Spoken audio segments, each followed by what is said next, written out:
కాబట్టి ప్రియ దేవుని బిడ్డలారా, దేవుడు ఏది చేసినా మన మేలు కొరకే చేస్తాడు. కానీ ఆ మేలుకు ముందు అంతా నీకు కీడులా కనబడద్ది. ఆ మేలుకు ముందు అంతా నీకు కీడులా కనబడద్ది. ఆ మేలుకు ముందు అంతా నీకు చీకటిగా కనబడుద్ది. ఆ మేలు పొందడానికి ముందు అంత ప్రతికూల పరిస్థితులుగా నీకు కనబడుతుంది. కాబట్టి ప్రియ దేవుని బిడ్డలను గమనించండి, ఆయన ఏది చేసినా మన మేలు కొరకే ఆయన చేస్తాడు. చూడండి, ఇక్కడ కొరింథీయులకు రాసినటువంటి రెండవ పత్రికలో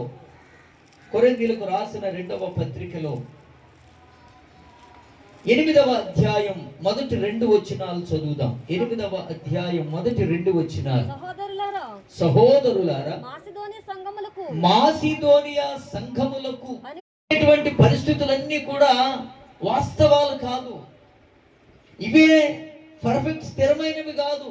దీని వెనక ఏదో దేవుని యొక్క ఆలోచన సంకల్పము ఉంది. మనము కరువు అనుభవించడానికైనా, కష్టాలు అనుభవించడానికైనా, నిందలు పడటానికైనా, అవమానాలు పడటానికైనా, వ్యాధి బాధలు భరించడానికైనా, వీటన్నిటి వెనక దేవుని సంకల్పం ఏదో ఉంది. ఎందుకని మనకి నిశ్చయత? మనం ఎవరమే? మనము ఆయన వారం కదా. మనం ఆయన వారం కదండి. మనం దేవుని ప్రజలం కదా. దేవుని ప్రజలైనటువంటి మనము ఈ నిశ్చయత కలిగి ఉండాలి. యోసేపును చూసినప్పుడు ఈ నిశ్చయత మనం కలిగి ఉండాలి. నా ప్రియులారా, గమనించండి, ఒక సాక్ష్యాన్ని కూడా మీ ముందు ఉంచుతాను. నా సాక్ష్యాన్ని వచ్చిన భాగాన్ని జ్ఞాపకం చేసుకుందాం.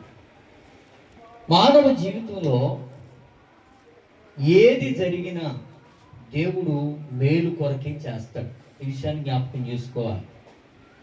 ఏది జరిగినా దేవుడు దేని కొరకు చేస్తాడు మన విషయంలో? అమ్మ చెప్పండి, అందరూ నోరు తెరిచి చెప్పండి. ఏది జరిగినా దేవుడు దేని కొరకు చేస్తాడు మన విషయంలో? మేలు కొరకే చేస్తాడు. అందుకనే మనం ఒక పాట కూడా పాడతాం, ఎన్ని తలచినా ఏది అడిగినా జరిగేది నీ చిత్తమే. అంటే దేవుని చిత్తము మంచి ఉంటుంది కానీ చెడు అనేది ఉండదు.